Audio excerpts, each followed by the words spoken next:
নমস্কাৰ। ভিডিঅ'টো আৰম্ভ কৰাৰ আগতে কওঁ, এই ভিডিঅ'টো চোৱাৰ পিছত বহুকেইজন জাতীয়তাবাদী নেতাই মোক ফোন কৰিব। হয়তো এনেকুৱা হ'ব পাৰে যে আলফাৰ ফালৰ পৰা হয়তো মোলৈ ফোন আহিব পাৰে আৰু তেওঁলোকে মোক ধমকি দিব পাৰে।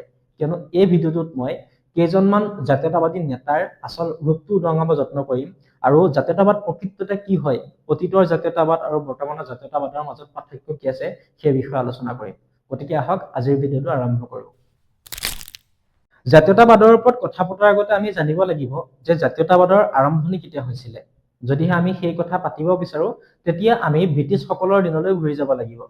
যেতিয়া ব্ৰিটিছসকল ভাৰতবৰ্ষত আছিলে তেতিয়া অসমীয়া ভাষাৰ উপৰিও অন্য কিছুমান ভাষা অসমীয়া মানুহৰ মূৰত জাপি দিব বিচাৰিছিলে, যাৰ বাবে অসমৰ একাংশ মানুহ একত্ৰিত হৈছিলে, নিজৰ জাতি ভেটি মাটি আৰু ভাষাৰ বাবে তেওঁলোকে যুঁজ দিছিলে আৰু তেতিয়াৰ পৰাই জাতীয়তাবাদৰ আৰম্ভ হৈছিলে।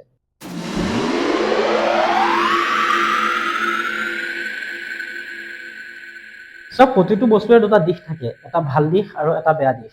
তেনেকৈ জাতীয়তাবাদৰো দুটা দিশ আছে, এটা ভাল আৰু এটা বেয়া। আচলতে যিসকল নেতাই বৰ্তমান জাতীয়তাবাদ কৰি আছে তেওঁলোকে নাজানে যে জাতীয়তাবাদ অসমত কেতিয়া আৰম্ভ হৈছিল আৰু কিয় হৈছিল। যদি জাতীয়তাবাদৰ বেয়া দিশবিলাকৰ কথা আলোচনা কৰিবলৈ যাওঁ তেতিয়াহ'লে প্ৰথম কাৰণটো হৈছে যে অসমৰ বহু নৱপ্ৰজন্মই জাতীয়তাবাদৰ নামত বিভিন্ন জাতীয়তাবাদী সংগঠনৰ লগত সংযোগ হৈ নিজৰ সময় নিজৰ পঢ়া শুনা এৰি জাতীয়তাবাদ কৰিবলৈ ওলাই আহে, যাৰ ফলত নিবনুৱা সমস্যা বৃদ্ধি পায়। দ্বিতীয় কাৰণটো হৈছে যে জাতীয়তাবাদৰ নামত বিভিন্ন সময়ত দেখা পোৱা যায় যে বহু বহিৰাগত শ্ৰমিকক বহু হাৰাশাস্তি কৰা হয়, কোনোবাই মুখত ফু মাৰি দিয়ে, কোনোবাই দোকানৰ ভিতৰত গৈ পিটি দিয়ে। কিন্তু কোনো এজন জাতীয়তাবাদী নেতাই এইটো চিন্তা নকৰে যে বহিৰাগত মানুহে অসমত কাম কৰিবলৈ অহাতকে যদি অসমৰ নিবনুৱাসকলক অসমৰ নৱপ্ৰজন্মক যদি আমি কৰ্ম কৰিবলৈ শিকাওঁ তেতিয়াহ'লে অসমত বাহিৰাগত মানুহ আহি কাম কৰিবলৈ থাকিবলৈ সুবিধা নাপায়। তো তাৰ সলনি কি কৰে যে যোনে কাম কৰি আছে তেওঁলোকক গৈ হাৰাশাস্তি কৰিব, মাৰপিট কৰিব, তেওঁলোকৰ পৰা ধন দাবী কৰিব। এইবিলাকেই হৈছে জাতীয়তাবাদৰ প্ৰথমটো বেয়া কাৰণ। দ্বিতীয় কাৰণটো হৈছে যে বহু নেতাই ৰাজনৈতিক দলত যোগদান কৰিবৰ বাবে জাতীয়তাবাদৰ ৰাস্তা আঁকোৱালি লয়। যদি আপোনালোকে জাতিটোৰ সুৰক্ষিত ভৱিষ্যত যদি আপোনালোকে বিচাৰে, জাতিটোৰ উঠি অহা নতুন প্ৰজন্মৰ যদি এইখন পৃথিৱীত তেওঁলোকে মৰ্যাদা সহকাৰে জীয়াই থকাটো বিচাৰে আৰু যদি দেশ জাতি আৰু মাটিৰ সুৰক্ষিত ভৱিষ্যতৰ কথা ভাবে, তেওঁলোকে অলপ দিন জাতীয়তাবাদ কৰে, মানুহৰ মাজত জনপ্ৰিয়তা লাভ কৰে, তাৰপিছত তেওঁলোকে কোনো এটা ৰাজনৈতিক দলত অংশগ্ৰহণ কৰে। নিৰ্বাচনত বিজেপিক হৰুৱাবৰ কাৰণে ঐক্যবদ্ধতাৰ কোনো বিকল্প নাই, গতিকে আমি বিশ্বাস কৰোঁ আৰু দেশৰ ৰাজনৈতিক যিটো মানে বাতাবৰণ, ৰাজনৈতিক অংক আৰু যিটো মানে দেশত নিৰ্বাচনৰ ফলাফলত যিটো আহিলে তাত প্ৰকৃততে তেওঁলোকে জাতীয়তাবাদ কৰিছে নে ৰাজনীতি কৰিছে একো ধৰিবই নোৱাৰি। আৰু বৰ্তমানৰ জাতীয়তাবাদৰ বিষয়ে যদি আপোনালোকৰ আগত ক'বলৈ যাওঁ তেতিয়াহ'লে আৰু এটা কথা নকৈ নোৱাৰিম। এসময়ত অসমৰ বহু নৱপ্ৰজন্মই হাতত বন্দুক তুলি লৈছিলে, নতুনকৈ এটা সংগঠনৰ জন্ম হৈছিলে আলফা। তেওঁলোকে হাতত বন্দুক তুলি লোৱাৰ মূল কাৰণ আছিলে অসমীয়া জাতিৰ ৰক্ষা, অসমীয়া ভাষাৰ ৰক্ষা, অসমীয়া মাটিৰ ৰক্ষা, অসমৰ সম্পদ ৰক্ষা। তাৰপিছত কি হ'ল, তেওঁলোকৰ কৰ্মকাণ্ডৰ ফলত অসমৰ বহু নিৰ্দোষী পৰিয়াল ধ্বংস হৈ গ'ল, বহু মাক দেউতাকৰ সপোন ভাঙি গ'ল, বহু ঠাইত বোমা বিস্ফোৰণ হ'ল আৰু বহু অসমীয়াৰ মৃত্যু হ'ল। These are the pictures coming in from the first blast which took place earlier in the day in Guwahati. It was when IED device was placed on a motorcycle in a parking lot. The first blast, of course, took place in Maligaon. The second place has taken place in the Sonitpur district. Both are believed to be by the police officials the handiwork of the Alpha. প্ৰকৃততে এয়া জাতীয়তাবাদ নে উগ্ৰতাবাদ আপোনালোকে ক'ব। ভিডিঅ'টোৰ আৰম্ভণিতে মই আপোনালোকক কৈছিলো যে এই ভিডিঅ'টোত মই অতীতৰ জাতীয়তাবাদ আৰু বৰ্তমানৰ জাতীয়তাবাদৰ মাজৰ পাৰ্থক্যবিলাক ক'ম। আপোনালোকে হয়তো ৰসৰাজ লক্ষ্মীনাথ বেজবৰুৱাৰ নামটো নিশ্চয় শুনিছে। যদি প্ৰকৃত জাতীয়তাবাদী নেতা বুলি ক'বলৈ যায় প্ৰথম নামটো তেওঁৰ আহিব, কিয়নো তেওঁৱে নিজৰ কলমৰ বলত তেওঁ জাতীয়তাবাদ আৰম্ভ কৰিছিলে আৰু তেওঁৰ লিখনিয়ে, তেওঁৰ সাধুৱে, তেওঁৰ গল্পই গোটেই অসমতে অসমীয়া ভাষাক এটা নিজা স্বীকৃতি দিছিলে।